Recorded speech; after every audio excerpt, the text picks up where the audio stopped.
बिस्मिल्लाहिर्रहमानिर्रहीम। लाखों करोड़ों दुरूदो सलाम मोहम्मद मुस्तफ़ा सल्लल्लाहु अलैहि वसल्लम और आले मोहम्मद पर। मैं हूं उमर दराज गोंदल। सुप्रीम कोर्ट के आईनी बेंच के सामने आज दो इंपॉर्टेंट केसेस थे। पहला केस सीनियरिटी से मुतालिक था, जिसमें हुकूमत की 2 नंबरी वाज़े तौर पे पकड़ी जा रही है। वो मैंने बड़ी डिटेल के साथ, जैसे शकील साहब के, नईम अख्तरफ खान साहब के जो सवालात हैं वो आपके सामने रख दिए थे। लेकिन आज एक दूसरा केस भी है, और दूसरे केस के अंदर जो मखसूस सीटें हैं जो सुप्रीम कोर्ट की फुल कोर्ट के फैसले के जरिए पाकिस्तान तहरीक इंसाफ को मिली, लेकिन सुप्रीम कोर्ट फुल कोर्ट के फैसले के बावजूद इलेक्शन कमीशन ने आज के दिन तक उन सीटों को तहरीक इंसाफ के हवाले नहीं किया, उसके ऊपर अमल दरामद नहीं किया। और उसको रोकने के लिए 26वीं तरमीम की एक बड़ी वजह उन सीटों के हवाले से भी थी। तो आज जस्टिस अमीनुद्दीन खान की सरबराही में जो बेंच है वो समाप्त कर रहा था, और उसमें वाज़ेह नजर आ रहा है जजेस का मूड क्या है, और जजेस क्या इस हवाले से आइन कानून के मुताबिक क्या फैसला कर सकते हैं। मैंने कल इसके ऊपर एक जुमला कहा, मैं आपके सामने दोहरा देता हूं।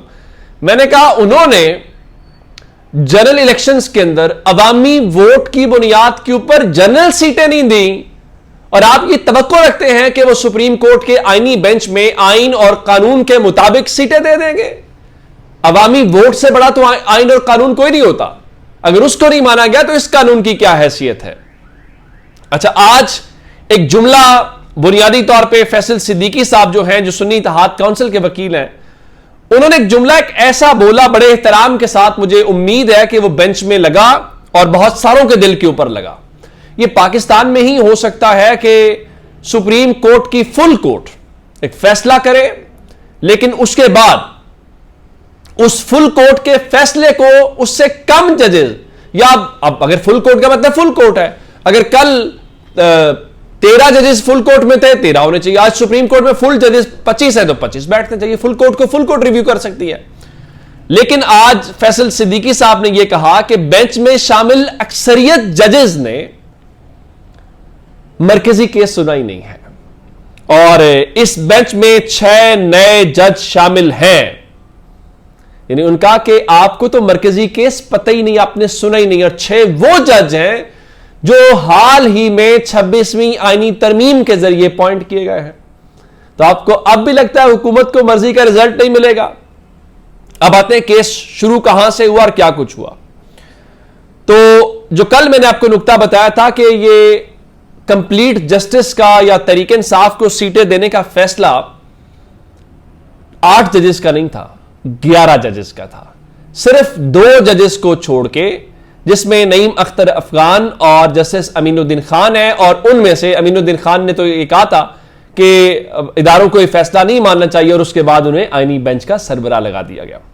तो आज फैसल सिद्दीकी ने कहा कि सुप्रीम कोर्ट के 13 में से 11 जजेस ने फैसला दिया था कि मखसूस सीटें पीटीआई की बनती हैं।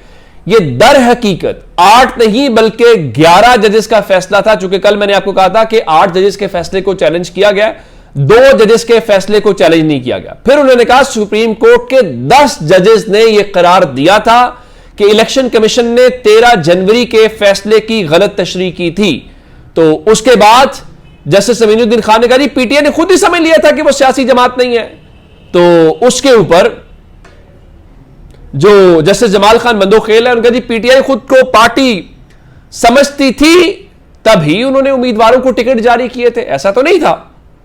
तो सुन्नी इत्तेहाद काउंसिल के वकील ने कहा कि देखिए, मखसूस सीटें हासिल की गई सीटों के तनासुब से आपको मिलती हैं। आजाद उम्मीदवारों की बड़ी तादाद सुन्नी इत्तेहाद काउंसिल में शामिल हुई, और इलेक्शन कमीशन ने सुन्नी इत्तेहाद को पार्लिमानी जमात तस्लीम किया।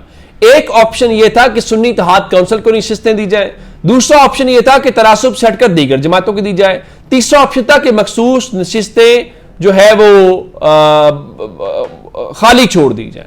अच्छा, अब यह बात हुई तो फिर फैसल सिद्दीकी साहब ने यह कहा कि असल में जो दरखास्त गुजारों ने तहरीरी दलाइल दिए वो अबे हमें मिले ही अभी तक नहीं है। तो उनका जी मखदूम अली खान का बुनियादी नुक्ता यही था कि पीटीआई फरीक नहीं थी, और फैसल सिद्दीकी साहब के मुताबिक 10 जजेस ने करार दिया कि पीटीआई फरीक नहीं, लेकिन उन्हें रिलीफ दिया जा सकता है। तो फिर जस्टिस सलाहुद्दीन पिनोहर ने कहा कि किस बुनियाद के ऊपर उन्हें रिलीफ दिया गया जो फरीक नहीं थे। तो फैसल सिद्दीकी साहब ने कहा कि इतराज यह था कि जिनसे नशिस्तें वापस ली गई थी वो भी फरीक नहीं थे। तो सियासी जमातें रोजे अव्वल से इस केस के अंदर फरीक थी। तो फिर जस्टिस मुसर्रत हिलाली चूंकि उस बेंच में शामिल थी जिन्होंने वो फैसला जो तारीख में अच्छे लफ्जों में याद, तारीख क्या करेगी, आज के दिन तक काजी फायज ईसा उस फैसले को डिफेंड नहीं कर पा रहा और आज भी जस्टिस मुसर्रत हिलाली भी वजाहतें देती हुई दिखाई दी और कहा देखें वो ना सुप्रीम कोर्ट ने सिर्फ इंतखाबी निशान का फैसला किया था क्योंकि हमारे पास सामने इलेक्शन कमीशन की ताकत का या उसके इख्तियारात का केस था, पार्टी बरकरार थी। तो फैसल सिद्दीकी ने कहा यही तो वजह है कि जजेस ने कहा कि इलेक्शन कमीशन ने सुप्रीम कोर्ट के फैसले की गलत तशरीह की। फिर मदोखेल साहब ने पूछा तो अगर गलत तशरीह की थी तो क्या पाकिस्तान तहरीक इंसाफ ने उस गलत तशरीह को चैलेंज किया था? तो फैसल सिद्दीकी साहब ने कहा जी बिल्कुल, सलमान अकरम राजा साहब ने रिटर्निंग अफसर का फैसला चैलेंज किया और रिटर्निंग अफसर ने सलमान अकरम राजा को पीटीआई का उम्मीदवार तस्लीम नहीं किया। तो फिर मदोखेल साहब ने कहा कि सलमान अकरम राजा ने हाई कोर्ट से रुजू किया तो केस रिमांड बैक कर दिया गया। सलमान अकरम राजा ने फैसले के खिलाफ अपील सुप्रीम कोर्ट में दायर की थी। तो फिर मुसर्रत हिलाली साहब ने कहा सवाल यह है कि सुन्नी इत्तेहाद काउंसिल के जो चेयरमैन है उन्होंने अपनी जमात और निशान से इलेक्शन क्यों नहीं लड़ा? तो फैसल सिद्दीकी साहब ने कहा कि उन्होंने मरकजी केस में इस बात का जवाब दिया था लेकिन मुझे अब याद नहीं है। तो जस्टिस अमीनुद्दीन खान ने कहा मैं उनका जवाब आपको बता देता हूं। उन्होंने कहा था मुझे अलग अलग निशान दिए जा रहे हैं। तो फैसल सिद्दीकी साहब ने कहा मैं इस सवाल का जवाब जरूर दूंगा, पहले मैं नजर सानी दरखास्तों के काबिल समात होने पर दलाइल दे लूं। तो उस पर मुसर्रत हिलाली साहबा ने कहा कि आप जिस सवाल का जवाब नहीं देना चाहते उस पर कहते हैं कि मैं बाद में दलाइल दूंगा। तो सुन्नी इत्तेहाद काउंसिल ने इन नजर सानी की दरखास्तों को नाकाबिल समात करार देने की अदालत से इस्तदा की है, लेकिन मखसूस नशिस्तों के केस में फैसल सिद्दीकी साहब जो है सुन्नी इत्तेहाद काउंसिल के वो आइंदा समात के ऊपर भी अपने दलाइल जारी रखेंगे और सुप्रीम कोर्ट के आईनी बेंच ने 29 मई दिन 11:30 बजे तक इस केस की जो समात है वो मुलतवी कर दी है। यह तो हो गया वो मामला जो आज सुप्रीम कोर्ट ऑफ पाकिस्तान के अंदर था, लेकिन आज बहुत कुछ हाई कोर्ट में भी चलता रहा। एक तो बुशरा बीबी को जेल के अंदर सहूलियात देने से मुतालिक केस था, तो जेल हुकाम ने रिपोर्ट जमा कराई, उन्होंने कहा जी हम सहूलियात दे रहे हैं। तो जस्टिस राजा इनाम अमीन मिन्हास ने बुशरा बीबी को जेल में बेहतर सहूलियात फराहम करने की हुकाम की रिपोर्ट की रोशनी में दरखास्त निपटा दी। हालांकि वहां से जो चीजें आ रही हैं कि शायद उनका सेल जो है वो तारीकी में डूबा रहा और बिजली शीली बंद की गई, लेकिन चूंकि 26वीं तरमीम के होते हुए जो हुकूमत कहेगी, जो इंतजामिया कहेगी, गालिब इम्कान यही है कि वो मान लिया जाएगा, जैसा कि मखसूस नशस्तों में हुकूमत ये चाहती है कि ये सीटें तहरीक इंसाफ को देने की बजाय ये नून लीग और पीपल्स पार्टी में बांट दी जाए। तो गालिब इम्कान यही है कि जो हुकूमत चाहती है वो हो जाएगा और सीटें उनकी तरफ चली जाएंगी। फिर आज शोर पड़ा हुआ था कि जनाब वो क्या बनेगा इमरान खान के केस के हवाले से। तो आज उस केस के हवाले से इमरान खान की जो तीनों बहनें हैं, नियाजुल्लाह नियाजी, सरदार लतीफ़ खोसा,